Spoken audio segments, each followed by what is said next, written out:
Si vous avez besoin d'avoir des effets sonores, je vais vous montrer comment vous allez pouvoir en créer grâce à l'intelligence artificielle. C'est des effets sonores qui sont courts ou longs et qui vont vous permettre par exemple d'illustrer vos vidéos, vos publicités, vos films, vos séries, vos animés. Et je me souviens, il y a un temps où j'avais besoin de ça parce que j'étais monteur vidéo il y a une dizaine d'années et j'étais sur ce genre de site à chercher à chaque fois des sons et à les écouter un par un et ça me prenait vraiment une blinde de temps. Mais maintenant, grâce à l'intelligence artificielle, il suffit de créer un prompt texte pour pouvoir générer justement de l'audio. L'outil que je vais vous présenter, qui est pour moi le meilleur à ce sujet, se trouve en lien dans la description. En arrivant sur la page d'accueil de l'outil, vous allez directement dans Sound Effects. Et à partir d'ici, vous allez pouvoir rentrer un prompt pour pouvoir générer un son. Je vais vous donner bien entendu là mes meilleurs conseils pour réussir à avoir un son qui est optimal. Là par exemple, si vous avez envie d'avoir un ronronnement de chat, vous allez marquer ça tout simplement.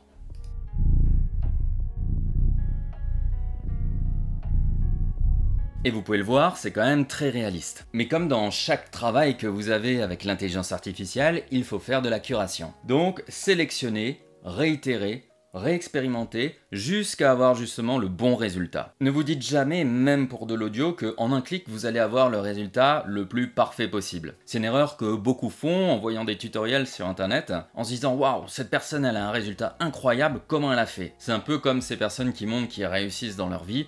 Derrière, il y a eu beaucoup d'essais et d'échecs avant. L'important est d'avoir le bon outil qui vous permet d'avoir la performance maximale et de pouvoir ensuite trier pour sélectionner ce qu'il y a de mieux.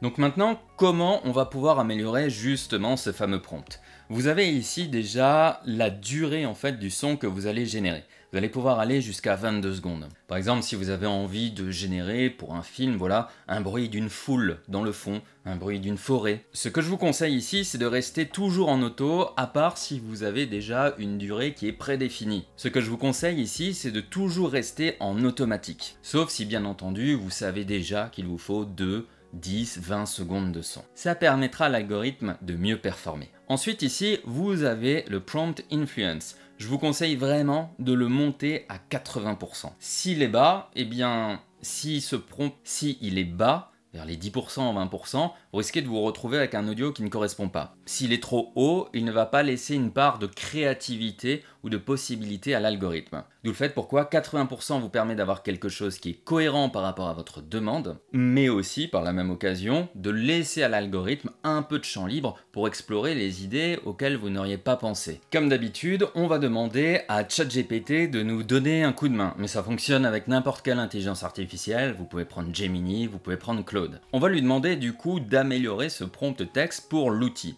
C'est important de dire le nom de l'outil et aussi de dire qu'est-ce que ça va être justement ce son-là. Et là, vous allez avoir justement des améliorations et vous allez pouvoir utiliser ces différents prompts pour pouvoir générer un audio de meilleure qualité et vérifier aussi si c'est proche du rendu que vous voulez. Si par exemple vous avez quelque chose de très précis en tête, n'hésitez pas à discuter avec l'intelligence artificielle pour lui dire « moi j'aimerais bien qu'il y ait ceci qui se passe à tel et tel moment, que ça me rappelle telle et telle chose ». L'IA va le comprendre et vous donner le prompt textuel correspondant. Je vais prendre du coup celui-ci que j'aime beaucoup et c'est parti pour le générer. On est donc en automatique avec 80% et un prompt qui a été amélioré. C'est parti pour écouter.